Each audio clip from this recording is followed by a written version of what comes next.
நிலவுக்கு உணவிலே ஒரு உறவு இருக்குது, உள்ளுக்குள்ளே ஒரு கவிதை பிறக்குது. போறப்புத்தான்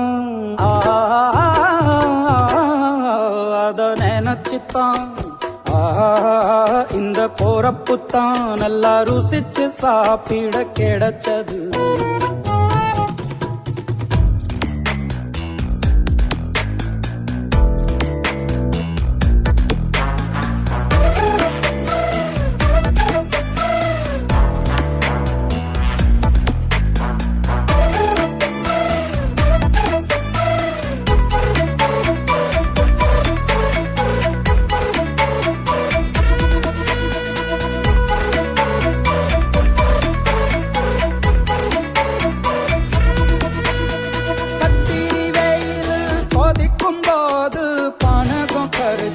குடிக்கணும் கொட்டுற மழையில் குளிரும் போது காரச்சேவு கொஞ்சம் கோரிக்கணும்.